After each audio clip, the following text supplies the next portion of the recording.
الحمدللہ رب العالمین والصلاة والسلام علی خاتم النبیین اما بعد فاعوذ باللہ من الشیطان الرجیم بسم اللہ الرحمن الرحیم الصلاة والسلام علیک یا رسول اللہ وعلى آلك وأصحابك يا حبيب الله الصلاة والسلام عليك يا نبي الله وعلى آلك وأصحابك يا نور الله.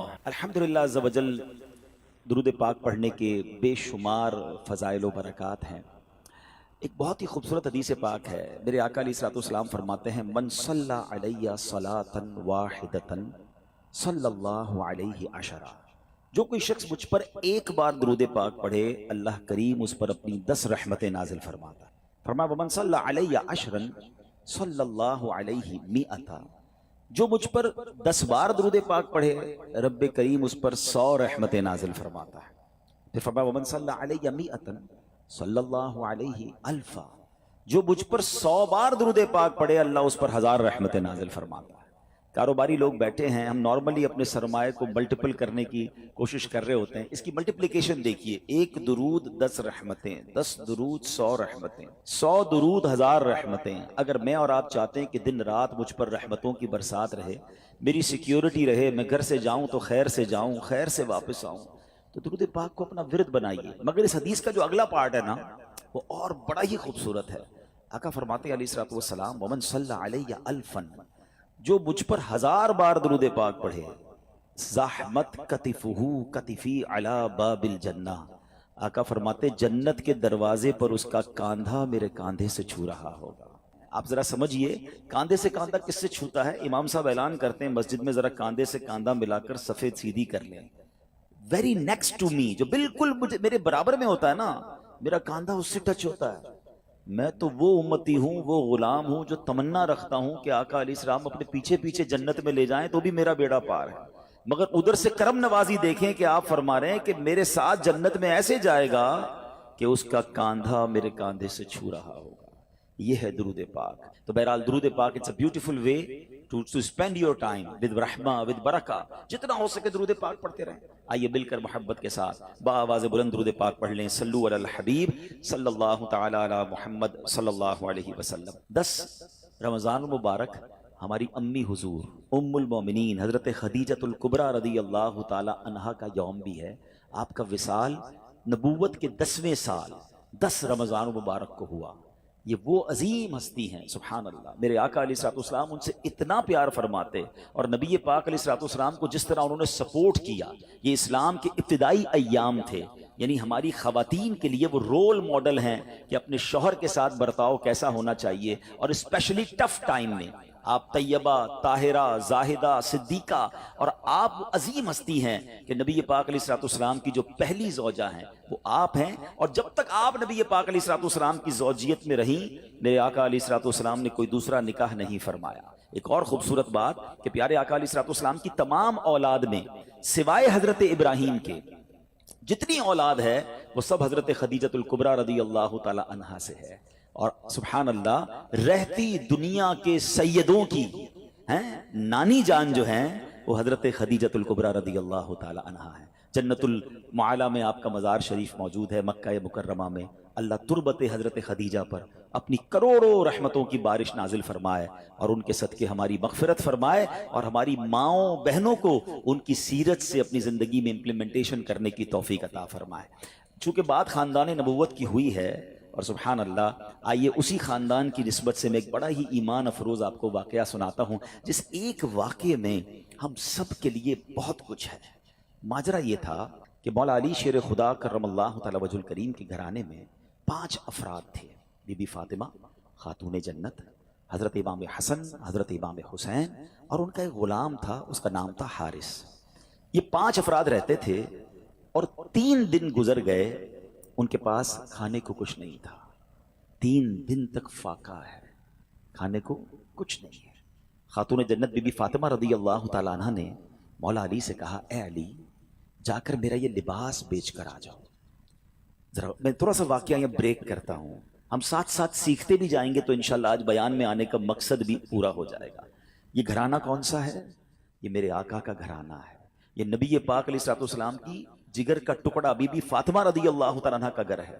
مولا علی وہ ہیں کہ جن کے بارے میں نبی پاک فرمائیں جس کا میں مولا اس کا علی مولا، یعنی اس قدر عظیم گھرانہ. اور سرکار دو عالم علیہ الصلوۃ والسلام کے پاس نعمتوں کی کوئی کمی؟ آپ تو وجہ تخلیق کائنات ہے نا. نبی پاک علیہ الصلوۃ والسلام ہی از the reason of the all creation. خود فرماتے ہیں کہ اگر میں چاہوں تو یہ مکے کے پہاڑ سونے چاندی کے بن کر میرے ساتھ چلنا شروع ہو جائے، اتنا اتھارٹی ہے. مگر 3 دن سے کھانے کو نہیں ہے. مگر اس گھرانے میں شکوہ بھی نہیں ہے، اس گھرانے میں کمپلین بھی نہیں ہے. مگر اس گھرانے کا تو حال دیکھیں کہ 3 دن کا فاقہ ہے. کیا کبھی ایسا ہوا کہ ہم میں سے کسی نے اپنا لباس بیچا ہو کھانے کے لیے؟ خاتون جنت، جنتی عورتوں کی سردار، آپ کہہ رہی ہیں مولا علی شیر خدا کو کہ جا کر میرا لباس سیل آؤٹ کریں اور کچھ کھانے کو لے آئیں. سبق مل رہا ہے کہ اگر کبھی زندگی میں کوئی تکلیف آ جائے، کبھی کوئی جناب ہماری چیزوں میں کمی ہو جائے تو شکوے نہیں کرنے، صبر کرنا ہے. ہمیں تو جناب تھوڑا سا کاروبار ڈاؤن ہو جائے، تھوڑی مارکیٹ ڈاؤن ہو جائے، تھوڑا سا جناب کوئی نقصان ہو جائے تو ہمارا تو چہرہ ہی بتا دیتا ہے کہ لگتا ہے بہت بڑا لاس ہو گیا ہے. نہیں جناب، زباں پر شکوے رنجو علم لایا نہیں کرتے، زباں پر شکوے رنجو علم لایا نہیں کرتے، نبی کے نام لیوا غم سے گھبرایا نہیں کرتے. اب ذرا آگے سنیے. مولا علی شیر خدا کرم اللہ تعالی وجہ الکریم وہ لباس مارکیٹ میں جا کے سیل آؤٹ کرتے ہیں. وہ لباس بکتا ہے 6 درہم کا، ٹھیک ہے. اب لاجک تو یہ کہتی ہے کہ 6 درہم کا اناج خریدیں اور گھر والوں کے لیے کھانا لے کر جائیں. اسی دوران ایک سائل آ جاتا ہے، ایک اللہ کا بندہ آتا ہے، کہتا ہے اے ابو الحسن میں بہت غریب ہوں، مجھے اللہ کے نام پہ کچھ دے دو. اچھا اب ہم جیسا کوئی آدمی ہوتا تو 6 میں سے چلیں، اگر بہت سخاوت بھی ہوتی تو چلے 1 درہم اسے دے دیتا. مگر یہ گھرانہ کیسا گھرانہ ہے، سخاوت کیسی ہے اس گھرانے میں. مولا علی شیر خدا نے 6 کے 6 درہم اس فقیر کو دے دیے. اگین ایمپٹی ہینڈڈ، سب دے دیے. تھوڑا آگے چلے تو ایک عرابی آیا اور آ کر کہتا ہے، اس کے پاس اونٹنی تھی، کہ اے ابو الحسن، مولا علی کی یہ کنیت تھی، یہ اونٹنی خریدو گے؟ مولا علی کہتے ہیں میرے پاس تو پیسے ہی نہیں ہیں. تو کہا ادھار خرید لو. کہا کتنے کی دینی ہے؟ کہا 100 درہم کی. آپ نے اونٹنی خرید لی. تھوڑا اور آگے گیا تو ایک اور عربی آیا، ایک اور عربی شخص کہتا ہے اے علی یہ اونٹنی بیچنی ہے؟ کہا بیچنی ہے. کہا کتنے کی خریدی ہے؟ کیسا کوسچن ہے. بزنس کمیونٹی کے لوگ بیٹھے ہیں نا، ہم سے کوئی پوچھ لے آپ کی کاسٹ کیا ہے، اس کے بعد تو جناب وہ کلابیں لگتی ہیں، بھائی اللہ کی قسم میری تو کاسٹ ہی اتنے کی ہے. اچھا ہمیں سمجھ نہیں آتی، بندہ پہلے کاسٹ 1000 روپے بتاتا ہے، تھوڑی نیگوشیشن کرو تو 950 پہ آ جاتا ہے. یار ابھی تو آپ قسمیں کھا رہے تھے میری 1000 کی کاسٹ ہے.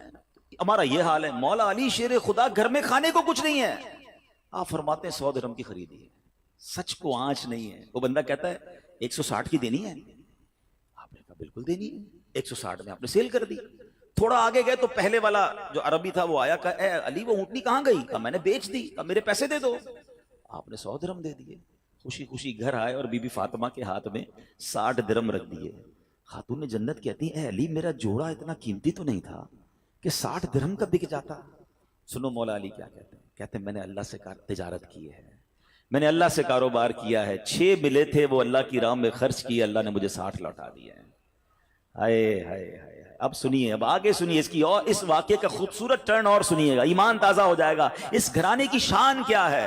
اعلیٰ حضرت امام اہل سنت لکھتے ہیں نا، کیا بات رضا اس چمنستان کرم کی، کیا بات رضا اس چمنستان کرم کی، زہرا ہے کلی جس میں حسین اور حسن پھول. یہ گھرانہ ہی چمنستان کرم ہے. اب جب صبح بارگاہ رسالت میں گئے تو نبی پاک علیہ الصلوۃ والسلام کو یہ بتاتے، مولا علی بتاتے. اس سے پہلے سرور کائنات علیہ الصلوۃ والسلام سوال کرتے ہیں اے علی تمہارا کل تمہارے ساتھ جو معاملہ ہوا تم جانتے ہو کیا تھا؟ مولا علی کہتے ہیں اللہ عالم و رسول عالم، حضور آپ ہی بتا دیں معاملہ کیا تھا. کہا اے علی جو تمہیں اونٹنی بیچنے آئے تھے وہ کوئی اور نہیں، وہ حضرت میکائیل علیہ السلام تھے. اے علی جو تم سے اونٹنی خریدنے آئے تھے نا وہ حضرت جبرائیل علیہ السلام تھے. اور جاننا چاہو گے وہ اونٹنی کون سی تھی؟ یہ وہی اونٹنی ہے کہ جس پر میری بیٹی بی بی فاطمہ خاتون جنت قیامت کے روز سواری کریں گی. یہ ایسا سخی گھرانہ ہے جو تم سے نہ مانگوں تو پھر کس سے مانگوں، تمہارا تو سارا گھرانہ سخی ہے. اب اس ایک واقعے سے اتنا کچھ ہے ہمارے لیے. میں کچھ اور بیان نہ بھی کروں نا، آج اسی ایک واقعے کو میں پرت پرت کھولتا چلا جاؤں تو یہ ایک انسیڈنٹ، یہ ایک beautiful story of the family of رسول اللہ صلی اللہ تعالی علیہ وسلم میں کیا کچھ سکھا رہی ہے. قناعت کس کو کہتے ہیں، صبر کس کو کہتے ہیں، اللہ کی رضا پر راضی رہنا کس کو کہتے ہیں، اور پھر سخاوت کس کو کہتے ہیں، اللہ پر بھروسہ کس کو کہتے ہیں۔ ہم تو بہت عجیب و غریب لوگ ہو گئے ہیں، ہمیں تو اسباب پر بھروسہ ہے، ہماری تو کیلکولیٹر سے کیلکولیشن چلتی ہے کہ نہیں جناب اتنے سال محنت کروں گا تو یہ ملے گا، اپنے پلانز ہی ختم نہیں ہوتے۔ تھوڑا سا جناب ہمارا پلان ڈسٹرب ہو جائے تو لوگ مایوسی والی باتیں، ڈپریشن میں چلے جاتے ہیں، لوگ معاذ اللہ سوسائیڈ کی باتیں کرنے لگ جاتے ہیں۔ کدھر گیا رب پر بھروسہ؟ نہ کریں ایسا۔ بعض اوقات آزمایا جاتا ہے، بعض اوقات اس میں بہت ساری حکمتیں ہوتی ہیں۔ ایک اور حدیث پاک کا واقعہ سناؤں گا، پھر اپنے ٹاپک کی طرف دوبارہ آتے ہیں۔ کمال کا واقعہ، اور یہ واقعہ نبی پاک علیہ الصلوۃ والسلام نے صحابہ کو سنایا۔ حضرت ابو ہریرہ رضی اللہ تعالیٰ عنہ اس حدیث کے راوی ہیں۔ حضرت ابو ہریرہ کہتے ہیں کہ نبی پاک علیہ الصلوۃ والسلام نے ہمیں یہ واقعہ سنایا کہ بنی اسرائیل میں 3 شخص تھے۔ اب ذرا غور سے سنیے گا، ہم میں سے کئی لوگ ایسے ہیں جو پچھلے 5 10 15 سالوں میں اللہ نے ان کو بڑا عروج دیا ہے، اللہ آپ کو اور ترقی دے، آپ کے رزق حلال میں اللہ اور برکت دے، مگر غور سے سنیے گا۔ آقا علیہ الصلوۃ والسلام فرماتے ہیں بنی اسرائیل میں 3 لوگ تھے، اللہ کریم کو ان کی آزمائش مقصود ہوئی، ان کا ایگزامینیشن مقصود ہوا۔ وہ تینوں بندے کون تھے؟ اس میں ایک بندہ تھا جس کو برس کا مرض تھا، کوڑ کا مرض ہوتا ہے نا، ایک بندہ تھا جس کی آنکھیں نہیں تھی، نابینا تھا، اور ایک بندہ تھا جس کے بال ہی نہیں آتے تھے، گنجا تھا، اس کی تمنا بڑی تھی کہ بال آ جائے۔ تینوں کسی نہ کسی پرابلم، کسی کلیمٹی، کسی ڈیفیکلٹی میں تھے۔ اللہ نے ایک فرشتہ بھیجا ان کے پاس۔ سب سے پہلے فرشتہ گیا برس کے مریض کے پاس، جس کے جسم پر داغ تھے، عجیب و غریب اس کی جلد تھی، سکن تھی، لوگ اس سے دور ہٹتے تھے۔ اس نے برس کے مریض کو کہا کہ بھائی یہ بتاؤ تمہاری سب سے بڑی تمنا کیا ہے؟ وہ کہتا ہے میری سب سے بڑی تمنا یہ میری بیماری دور ہو جائے، لوگ مجھ سے دور ہو جاتے ہیں، میری باڈی پر عجیب عجیب قسم کے داغ ہیں۔ فرشتے نے دعا کی، اس کے جسم پر ہاتھ پھیرا، اس کی باڈی بالکل ٹھیک ہو گئی۔ کہا یہ بتاؤ تمہیں مال کون سا اچھا لگتا ہے؟ تو وہ بندہ کہتا ہے کہ مجھے جو ہے وہ اونٹنی بڑی پسند ہے۔ فرشتے نے اس کو ایک اونٹنی دی جو گابن تھی، بچہ دینے والی تھی۔ فرشتہ آگے چلا گیا۔ اب فرشتہ پہنچا دوسرے بندے کے پاس، اور وہ بندہ تھا جو گنجا تھا، اس کے بال ہی نہیں آتے تھے۔ فرشتے نے کہا تیری خواہش کیا ہے سب سے بڑی؟ کہتا بس میرے بال آ جائیں، اس سے بڑی کیا تمنا ہے۔ فرشتے نے اس کے سر پہ ہاتھ پھیرا، دعا فرمائی، اس کے بال آ گئے۔ کہ تجھے مال کون سا پسند ہے؟ تو اس نے کہا کہ مجھے جو ہے وہ گائے بڑی پسند ہے۔ اس کو ایک گابن گائے، بچہ دینے والی گائے دی۔ 3rd پرسن کے پاس فرشتہ گیا، وہ کون تھا؟ اندھا تھا، مادرزاد، بائی برتھ بلائنڈ۔ تیری کیا تمنا ہے؟ بولا میری تو زندگی میں ہے ہی اندھیرا، اللہ کرے میری آنکھیں آ جائیں۔ فرشتے نے اس کی آنکھوں پر ہاتھ رکھا، دم کیا، دعا کی، اس کی آنکھیں آ گئی۔ تجھے کیا چاہیے؟ کہا مجھے بکری بڑی پسند ہے۔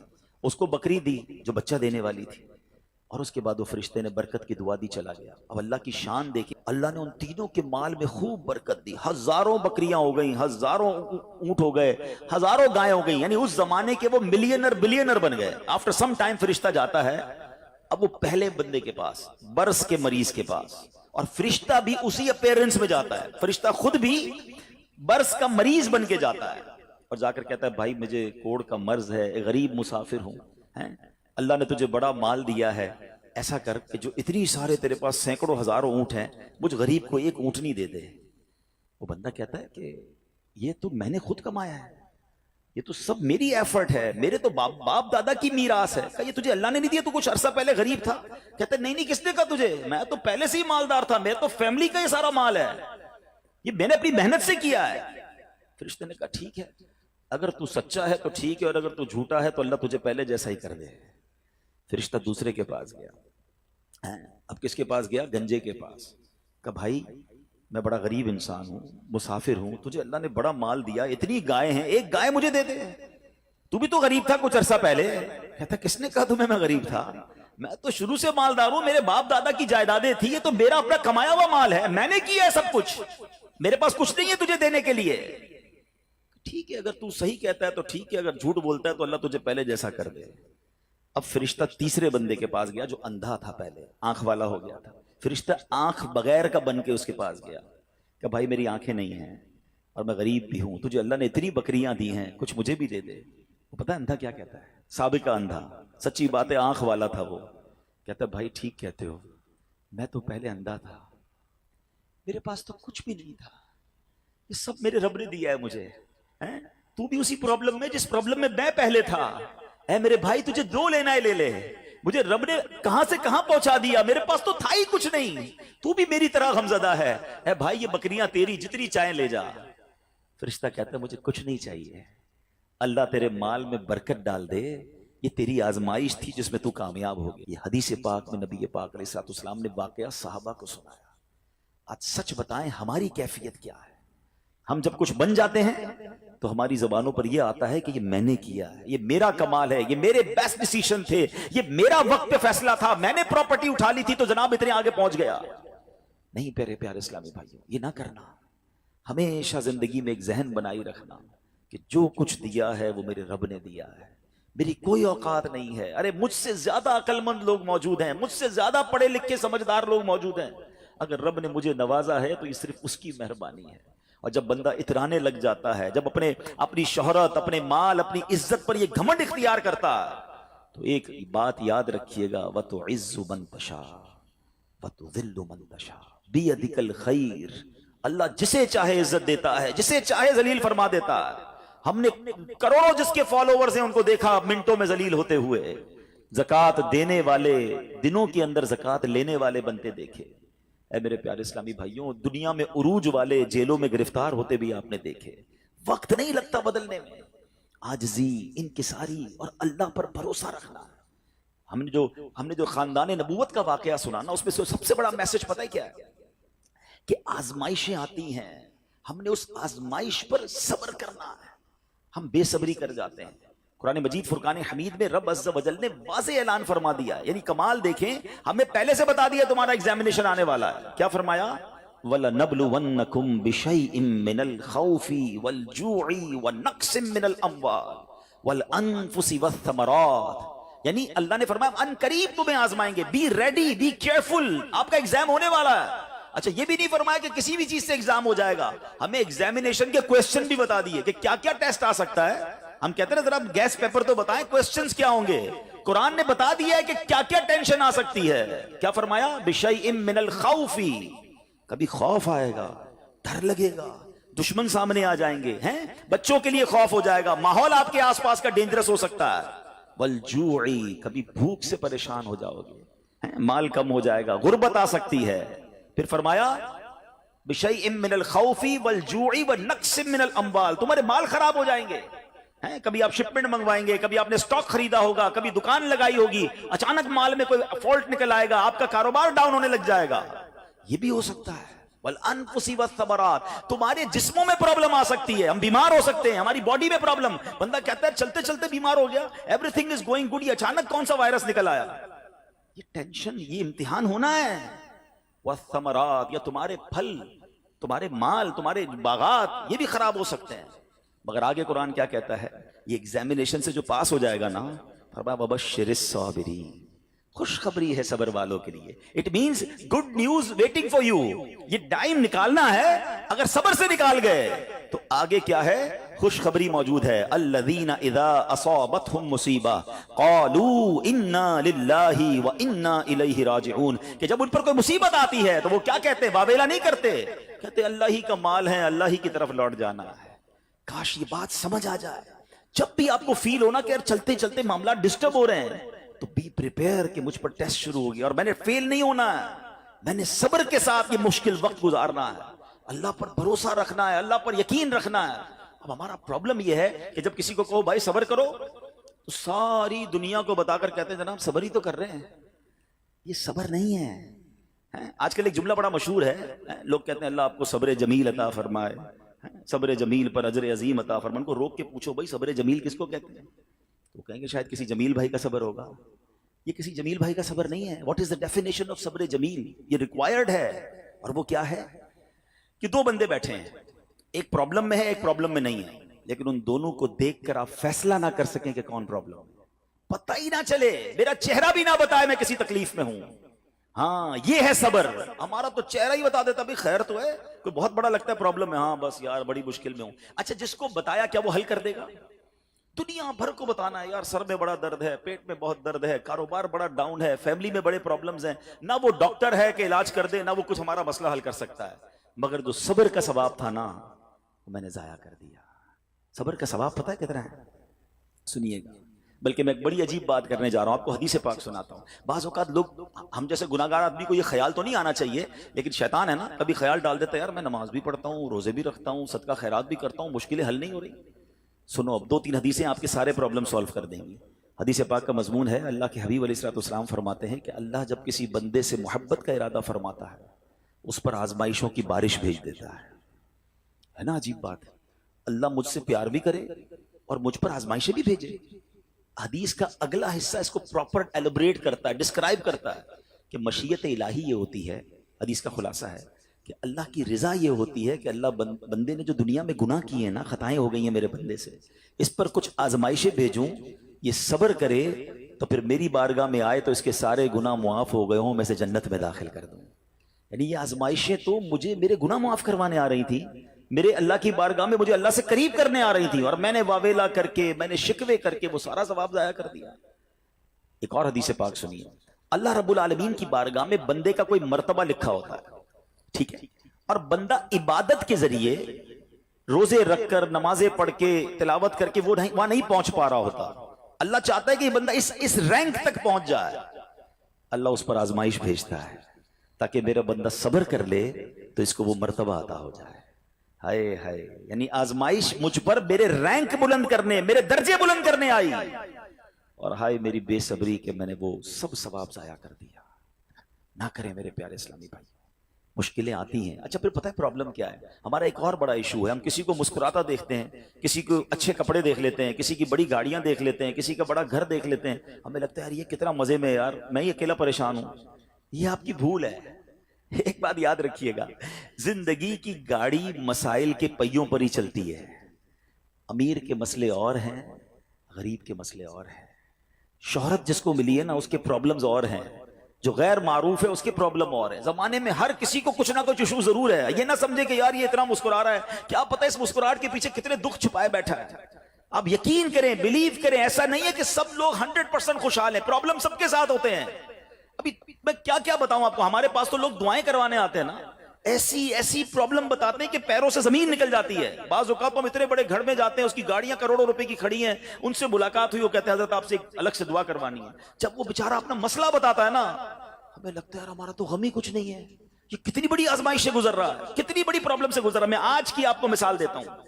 ایک ہمارے بہت اچھے بھائی تھے، آج سے کچھ عرصہ پہلے انہوں نے ہمیں ایک ماشاءاللہ پراپرٹی دعوت اسلامی کے لیے، بچیوں کے مدرسے کے لیے دی، اور اس کے چند دنوں بعد ان کا وصال ہو گیا. ان کو بیچاروں کو کینسر تھا. میں ان کے گھر پہ دعا کرنے گیا. ان کے بیٹے نے مجھ سے جب گلے لگانا تو بیٹا رونے لگا. اچھا میں سمجھا کہ بیچارہ اپنے والد کو یاد کر کے رو رہا ہے، ظاہر ہے 16 دن پہلے انتقال ہوا.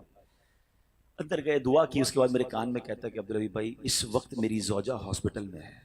میں نے کہا کیا ہو گیا؟ کہ میری وائف کو بلڈ کینسر ہو گیا ہے. والد کا کینسر میں انتقال ہوا ہے. اللہ نے بڑا نوازا ہے ان کو، جیولرز ہیں. لیکن میں یقین کریں، میں آپ کو سچ بتا رہا ہوں، میں گاڑی میں بیٹھ کے میں بھی رونے لگا، کیونکہ وہ بندہ جب مجھے چھوڑنے آیا نا پھر میرے گلے لگ کے رو رہا تھا. میں سوچنے لگا یار کتنا دکھ ہے لوگوں کو، اللہ نے کتنی بڑی ہم پر مہربانیاں کی ہیں. اگر مجھے کوئی بڑی بیماری نہیں ہے، میرے بچے میرے ساتھ ہیں، میری فیملی میرے ساتھ ہے، نہیں چاہیے یار دنیا کے سارے اللہ تللے، نہ ملے اتنی ساری لگژریز، صحت سے بڑھ کے کچھ نہیں ہے، مگر ہمیں اس کی قدر ہی نہیں ہے، ہمیں اس کی کوئی اہمیت کا اندازہ ہی نہیں. پوچھو ان سے، کروڑوں روپے ہیں مگر علاج نہیں ہو پا رہا، ڈاکٹر بعض اوقات مایوس کر دیتے ہیں. کتنا تکلیف میں ہیں لوگ، اور ہم ہیں کہ چھوٹی چھوٹی باتوں پر بے صبری.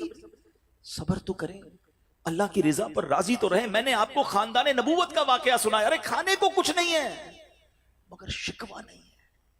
کاش یہ بات ہمیں سمجھ آ جائے اور ہم ہر حال میں اللہ کا شکر ادا کرنے والے بن جائیں. اور ایک اور میں آپ کو بات بتاؤں، ہم جو دنیا والوں کو بتاتے ہیں نا، ہوتا کچھ نہیں ہے اس سے. مت بتایا کرو دنیا والوں کو، صحیح بتاتا ہوں، مت بتایا کرو، اپنے غم مت بتایا کرو، ثواب بھی چلا جاتا ہے. اور بعض اوقات یہ دنیا والے نا ہمارا مذاق بھی اڑاتے ہیں.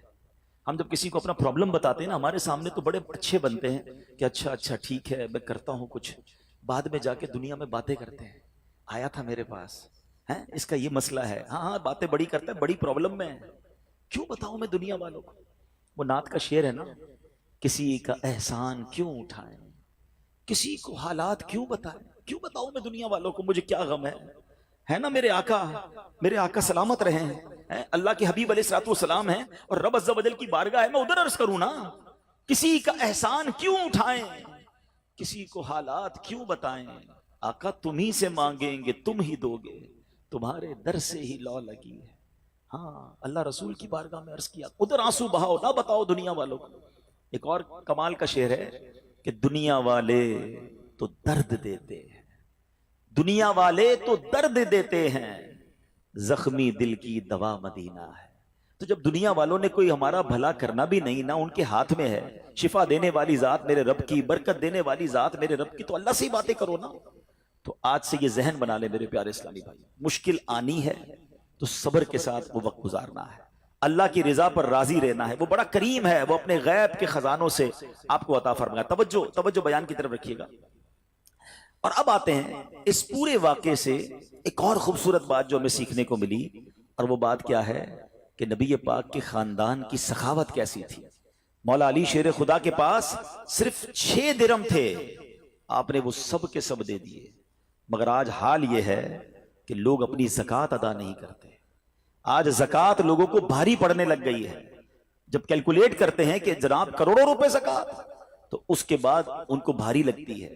نہ کریں ایسا، یہ زکوٰۃ مال کا میل ہے، اور اگر یہ مال کا میل آپ کے مال سے جدا نہ ہوا تو یہ آپ کے مال کو بھی میلا کر دے گا۔ ایک بات یاد رکھیے گا، سرکار دو عالم صلی اللہ تعالی علیہ وسلم کا یہ فرمان ہے، اپنی زکوٰۃ ادا کر کے اپنے مال کو مضبوط قلعوں میں قید کر لو۔ اگر میں اور آپ چاہتے ہیں نا کہ میری آپ کی پراپرٹی سیکیور رہے، ہمارے مال و اسباب سیکیور رہے، تو حدیث پاک میں تو فارمولہ موجود ہے کہ اپنے مال کو زکوٰۃ دے کر مضبوط قلعوں میں قید کر لو۔ لیکن یہاں زکوٰۃ دینے کے لیے تیار نہیں، لوگ لمسم نکال دیتے ہیں، کیلکولیٹ نہیں کرتے۔ یاد رکھیے یہ مال ہی عذاب بن جائے گا اگر آپ زکوٰۃ پوری ادا نہیں کرتے۔ اگر ہمارے پاکستان میں سارے سرمایہ دار کچھ نہ کریں، اپنی زکوٰۃ پوری ادا کر دیں، سارے زمیندار اپنی زکوٰۃ پوری ادا کر دیں، آپ اپنی آنکھوں سے دیکھیں گے کہ غربت کتنی جلدی ختم ہوتی چلی جا رہی ہے۔ میں نے ایک بار کیلکولیشن کی، ذرا سنیے گا۔ پاکستان زرعی ملک ہے، ٹھیک ہے، اور اس کی زراعت کی جو کیلکولیشن ہے وہ انٹرنیٹ پر موجود ہے، you can search with your self. آپ چیک کر لیں کہ 2023 میں پاکستان کی ٹاپ 20 کراپس کون سی ہوئی ہیں، آپ انٹرنیٹ پر خود ڈھونڈ لیں، آپ کے سامنے اس کراپ کی کیلکولیشن بھی آ جائے گی کہ اتنے ملین ٹن، اتنے جناب کروڑ کیجی جو ہے وہ گندم ہوا، تو کاٹن ہوا، تو فروٹس ہوئے، تو شوگر ہوئی۔ پاکستان کو اللہ نے بڑا نوازا ہے۔ شریعت کا حکم کیا ہے؟ جس اللہ رسول کی ہم بات کر رہے ہیں، جس اسلام کو ہم نے قبول کیا ہے، شریعت کا حکم یہ ہے کہ اگر آپ کی فصل اگتی ہے تو اس فصل میں اگر بارش کا پانی ہے اور آپ اپنا پانی پرچیز نہیں کر رہے اور صرف بارش سے آپ کی فصل اگ رہی ہے، تو جتنی فصل اگی 10% عشر کیا کہتے ہیں 10ویں حصے کو، وہ آپ نے نکال دینا ہے اللہ کی راہ میں، وہ غریبوں کا حق ہے، وہ زکوٰۃ ہے زمین کی۔ اور اگر آپ پانی ٹیوب ویل وغیرہ سے لیتے ہیں، پیسوں سے خریدتے ہیں، تو 5%۔ آپ بلیو کریں، میں بیٹھا کیلکولیٹر لے کر کہ پاکستان کی ٹاپ 10 کراپس کتنی ہوتی ہیں، اس کی مالیت کتنی ہے، اس کی ویلیو کتنی ہے، وہ میں نے بنائی اور اس کا 5% لگایا جو دینا ہی دینا ہے۔ آپ یقین کریں وہ بھی خربوں روپے میں بن گیا۔ یہ خربوں روپے کہاں ہیں؟ اگر ہم زکوٰۃ دیتے تو کتنے غریبوں کا بھلا ہو جاتا، کتنے گھر خوشحال ہو جاتے۔ اچھا یہ تو صرف زمین کی زکوٰۃ ہے، پراپرٹیز کی زکوٰۃ اربوں خربوں روپے کے لوگ مالک ہیں، مگر جب کیلکولیٹر چلاتے ہیں نا، اوئے ہوئے ہوئے زکوٰۃ جناب 10 کروڑ روپے بن جائے گی، تو پھر بھاری لگتی ہے۔ اللہ کے بندے، اللہ نے 4 ارب دیے ہیں تو 10 کروڑ زکوٰۃ ہے نا، تو ٹینشن کائے کی ہے؟ شکر ادا کرو، اللہ نے دینے والا بنایا، مانگنے والا نہیں بنایا۔ مگر آج زکوٰۃ بھاری پڑ گئی ہے۔ آپ کو پتہ ہے قارون کیوں دھسایا گیا تھا؟ قارون یہ حضرت موسیٰ کا کزن تھا، یہ تورات کا عالم تھا اور بڑا عالم دین تھا، مگر جب حضرت موسیٰ نے اس کو زکوٰۃ کا حکم دیا نا، اس کے پاس کتنے پیسے تھے کہ قرآن کہتا ہے اس کی خزانوں کی چابیاں ایک جماعت لے کر چلتی تھی، خزانے نہیں، صرف کیز آف دا ٹریجر، اتنا خزانہ تھا۔ مگر کیا ہوا یہ کہ جب حضرت موسیٰ نے اس کو کہا، اچھا اس زمانے پتہ زکوٰۃ کتنی تھی؟ ابھی تو 100 پہ 2.5 ہے نا، 1000 پہ 1۔ آپ نے فرمایا ہر 1000 پر 1 تم نے زکوٰۃ دینی ہے۔ اس نے کیلکولیٹ کیا تو بہت بنتے تھے، حضرت موسیٰ کے خلاف ہو گیا، زکوٰۃ کا انکار کیا، اپنے خزانوں کے ساتھ زمین میں دھسا دیا گیا۔ پلیز خدا کے واسطے اس آواز کو سب مل کر آگے بڑھائیں۔ میں تو یہ سمجھتا ہوں جس طرح ہم نماز کی بات کرتے ہیں کہ نماز پڑھو، زکوٰۃ دیں، بے شک کسی کو بھی دیں، جو حقدار ہے اس کو دیں، مگر زکوٰۃ پوری دیں۔ پاکستان خوشحال ہو جائے گا، غریبوں کا بھلا ہو جائے گا۔ لیکن زکات جس کی ہزاروں لاکھوں میں شاید وہ نکال دیتا ہے، مگر جب زکات کروڑوں میں ہو رہی ہے تو لوگوں کے دلوں پر بوجھ بنتی جا رہی ہے. اس کو بوجھ نہ بننے دینا. میں ایک دعا کرتا ہوں آج، اگر آپ کو لگے تو آپ بھی آمین کہہ دینا. اپنے لیے تو میں کئی بار یہ دعا کرتا ہوں کہ یا اللہ مجھے وہ مال نہ دینا جس کی زکات مجھ پر بھاری ہو جائے. کہو آمین. یا اللہ وہ مال دینا کہ میں خوش دلی سے تیری راہ میں زکات دوں. اچھا یہ بھی بڑا ایشو ہے، پیسے نکلتے ہیں تو بھاری بڑے پڑتے ہیں. اللہ فرماتا ہے تم اس وقت تک بھلائی کو نہیں پہنچ سکتے جب تک اپنی پیاری چیز راہ خدا میں خرچ نہ کرو. آپ بہترین خرچ کرو نا، اللہ آپ کو اس سے زیادہ عطا فرمائے گا. اچھا جب بھی کیلکولیٹر، دیکھیں کچھ چیزیں کیلکولیٹر سے کیلکولیٹ ہوتی ہیں، مگر اللہ کی راہ میں جو خرچ کرنے والا معاملہ ہے نا وہ رحمت کے کیلکولیٹر سے کیلکولیٹ ہوتا ہے. وہ میرے اور آپ کے کیلکولیٹر سے کیلکولیٹ نہیں ہوگا. آپ حساب کریں گے کہ یار مولانا صاحب کہہ رہے ہیں اللہ کی راہ میں خرچ کرنے سے مال کم نہیں ہوتا، کروڑ روپے ہیں 2.5 لاکھ زکات دوں گا تو 97.5 بچ گئے، یہ تو کم ہو گئے. آپ اس کو کہیں نوٹ کر لیجئے، اگلے سال آپ کروڑ روپے کی زکات نہیں دے رہے ہوں گے، آپ اس سے زیادہ کی زکات دے رہے ہوں گے. یہ کیسے؟ جو بھی زکات دیتا ہے آپ اس کو پوچھ لیجئے، ہر سال اس کی زکات بڑھتی ہے. کیوں بڑھتی ہے بھائی؟ زکات تو کم ہو، پیسے کم ہونے چاہیے تھے. نہیں جناب، یہ میرے نبی علیہ الصلوۃ والسلام کا وعدہ ہے. ویسے تو میرے آقا جو فرمائے حق ہے، مگر اس حدیث میں اللہ کے رسول علیہ الصلوۃ والسلام نے قسم اٹھائی. آپ فرماتے ہیں میں قسم کھا کر کہتا ہوں اللہ کی راہ میں خرچ کرنے سے مال کم نہیں ہوتا. تو پھر تو لاک کر دو نا، پھر تو سمجھ جاؤ کہ جب نبی پاک قسم اٹھا کر فرما رہے ہیں. اچھا پھر آپ سب کو دیکھ لیں، جو بانٹ رہا ہے نا ہم ہر سال اس کا بڑھتے ہوئے دیکھ رہے ہیں. کم نہیں ہوتا. یہ بے وقوفی ہے جو یہ سوچتا ہے کہ یار دے دوں گا تو کم ہو جائے گا. نہیں. اور پھر میں آخری بات کر دوں اپنے بیان میں، جو ایک اور ایشو جو بہت بڑا ہم دیکھتے ہیں، ایک تو زکات پوری دینی ہے اور انجوائے کر کے دینی ہے، خوش دلی سے دینی ہے، مزے لے کر دینی. یہ نہیں کہ دل پر بوجھ یار کیا کروں 1 سال ہو گیا اب تو زکات دینی پڑے گی. نہیں، یہ نہیں. دو اور انجوائے کرو، اللہ کی راہ میں خوش دلی سے دو. ایک واقعہ سن لیں، بات اور کلیریفائی ہو جائے گی. حضرت ابو جعفر اپنے زمانے کے بڑے ابدال ہیں. ان کے گھر میں ایک فقیر آیا تو انہوں نے اپنی زوجہ کو کہا کہ اپنے پاس کیا ہے دینے کے لیے؟ کہا حضور صرف 4 انڈے ہیں گھر میں، nothing else, 4 eggs only. کہا یہ چاروں ہی دے دو. ایمان اور عقیدہ اور بلیف دیکھیں، چاروں دے دو.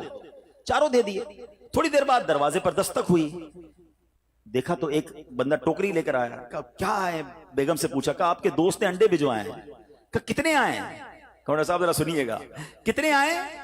تو کہا کہ 30 آئے ہیں. کہا 30 کس حساب سے آئے؟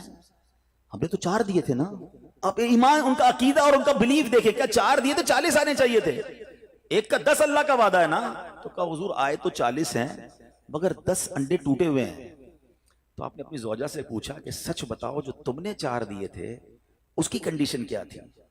کہا حضور بات یہ جب میں نے 4 دیے تھے نا اس میں بھی 3 ثابت تھے، ایک ٹوٹا ہوا ہی تھا. یہ فارمولا آج یاد کر لو، پورے دو گے پورے ملیں گے، ٹوٹے دو گے ٹوٹے ملیں گے. اب آپ چیک کیجئے کہ جب اللہ کی راہ میں خرچ کرنے کی باری آتی ہے، میں اپنا مال دل سے نکلتے ہوئے دکھ ہو رہا ہے یا خوشی ہو رہی ہے، بہترین دے رہا ہوں یا بچانے کی کوشش کر رہا ہوں. ہمیشہ یاد رکھیں ہم اللہ کی راہ میں خرچ کرتے ہیں، ہمارے پیسے نہیں پہنچتے وہاں پر، وہاں نیت پہنچتی ہے. اب مجھے بتاؤ نا یار، ہم اپنے لیے خرچ کرتے ہیں بہترین کھانا، بہترین لباس، اور غریب کو دینا ہے تو بچا ہوا لیفٹ اوور. اب اچھا اب میں کہتا ہوں 100 بندوں کو نہیں کھلا سکتے، نہ کھلائیں، 2 کو کھلائیں، اچھا کھلائیں، کوئی بات نہیں. آپ کسی کے دل میں خوشی تو داخل کریں. اپنے گھر والوں کے لیے لباس خرید رہے ہیں، 2 غریب بچوں کے لیے ویسا ہی لباس خرید رہے ہیں، پھر دیکھیں آپ کو کیسی برکتیں ملتی ہیں. تو ہمیں اس بار یہ ایک انداز اختیار کرنا ہے کہ ہم نے اللہ کی راہ میں بہترین خرچ کرنا ہے. اس کو ہمیں غلطی کیا کرتے ہیں؟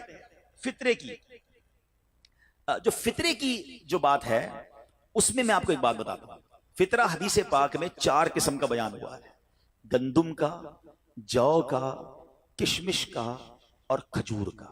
ٹھیک ہے، لیکن ہم بچپن سے سن رہے ہیں جب بھی فطرے کی باری آتی ہے، ہم پہلے 50 روپے تھا وہ دے دیا، 100 دے دیا، 200 دے دیا، 300 دے دیا. ہمیں یہ پوری حدیث یا تو ہم نے پڑھی نہیں تھی یا ہمارے ذہن میں نہیں تھی، مگر حدیث پاک میں 4 قسم کا فطرہ بیان ہوا ہے. غریب آدمی گندم کا فطرہ دے دے کوئی بات نہیں، مگر جو روزانہ بہترین افطاری کر رہا ہے، بہترین کھانے کھا رہا ہے، سچ بتاؤ اس کو کون سا فطرہ دینا چاہیے؟ میری افطاری روز اجوا کھجور سے ہے اور عید والے دن میں گندم کا فطرہ دے آتا ہوں. ہمیشہ یاد رکھے اچھا خرچ کرے نا. اس بار فطرہ جس کو اللہ نے جیسا نوازا ہے، غریب آدمی کے لیے بات نہیں کر رہا، جس کو نوازا ہے رب نے. کیا ہم کبھی ایسا کرتے ہیں کہ عید کی شاپنگ کے لیے جائیں دکاندار سے کہیں کہ یار جو کپڑا سب سے سستا ہے وہ نکال دو، سب سے سستے جوتے نکال دو، میں نے عید پڑھنی ہے؟ بہترین چاہیے، اپنے لیے بہترین لینا ہے، اللہ کی راہ میں لوئسٹ والا فطرہ دینا ہے. خود غور کریں، خرچ کیجئے گا دل سے کریں اللہ اور نوازے گا. اور یہ تو وقت ہے لوگوں کو بانٹنے کا, یہ وقت ہے مسلمان بھائیوں کا ہاتھ پکڑنے کا, غریبوں کی مدد کرنے کا, کسی کی افطاری اچھی کر دیں, کسی کی سحری اچھی کر دیں, کسی کو لباس دے کر اس کی عید اچھی کر دیں, نہ جانے کس کی دعا کے صدقے آپ کا بیڑا پار ہو جائے گا. تو اے میرے پیارے اسلامی بھائیوں, جو میں نے مولا علی شیر خدا کرم اللہ تعالی وجہ الکریم اور ان کے خاندان کا واقعہ سنایا, اس میں میسج ہی یہ تھا کہ سخاوت اس کو کہتے ہیں. یہ ہے اللہ کی راہ میں خرچ کرنا جو کیسے بلاؤں کو اور بیماریوں کو دور کرتا ہے. مگر آج حال یہ ہے, یقین جانے دکھ ہوتا ہے جب ہم ملتے ہیں لوگوں سے, ان کی ویلتھ پتہ ہوتی ہے مگر زکوٰۃ پوری دینے کے لیے کوئی تیار نہیں ہے. خدا رسول کے واسطے آپ بھی اور یہ پیغام کو عام کریں. میں نہیں کہتا آپ دعوت اسلامی کو دیں, کہ زکوٰۃ تو پوری دو یار. یہ وہ مال ہے جو آپ مارے جاؤ گے, یہ مال آپ کے لیے عذاب کا باعث بن جائے گا.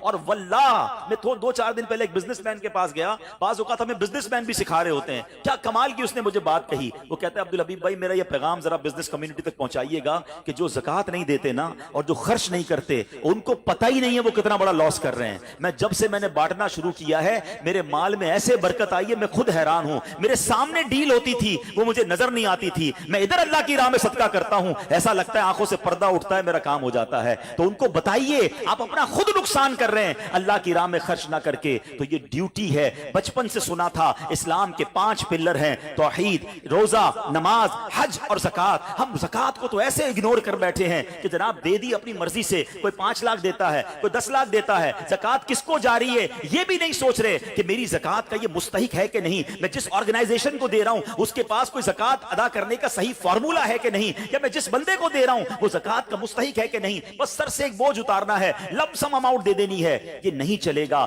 خدا را یاد رکھیے زکوٰۃ پوری کیلکولیٹ کرنا بھی آپ کی ذمہ داری ہے اور صحیح مستحق تک پہنچانا بھی آپ کی ذمہ داری ہے. اور آپ بلیو کریں جس دن آپ نے یہ کام کر لیا آپ ملٹیپلیکیشن دیکھیں گے, آپ اپنے غم اور اپنی پریشانیاں دور ہوتے ہوئے دیکھیں گے. میں رب کریم سے دعا کرتا ہوں اللہ ہمیں دل کھول کر اپنی راہ میں خرچ کرنے کی توفیق عطا فرمائے. اور پھر سب سے پہلا حق آپ کی زکوٰۃ کا وہ حق ہے آپ کے اپنے غریب رشتہ داروں کا. اپنے غریب رشتہ داروں کو آپ دیجئے زکوٰۃ, کیونکہ جو اپنے رشتہ داروں کو زکوٰۃ دیتا ہے, صدقہ کرتا ہے, اس کو ڈبل ثواب ملتا ہے, ایک صدقہ دینے کا, ایک صلہ رحمی کرنے کا. اور پھر آپ کے غریب رشتہ داروں سے بعد زکوٰۃ بچ جائے تو پھر میری گزارش ہے کہ دعوت اسلام کتنے بڑے پیمانے پر دنیا میں کام کر رہی ہے, تو اپنی زکوٰۃ کا اپنا حصہ جو ہے اس میں ضرور عطا فرمائیں. اللہ کریم ہم سب کا جمع ہونا اپنی بارگاہ میں قبول فرمائے. آمین بجاہ النبی الامین صلی اللہ تعالی علیہ وسلم.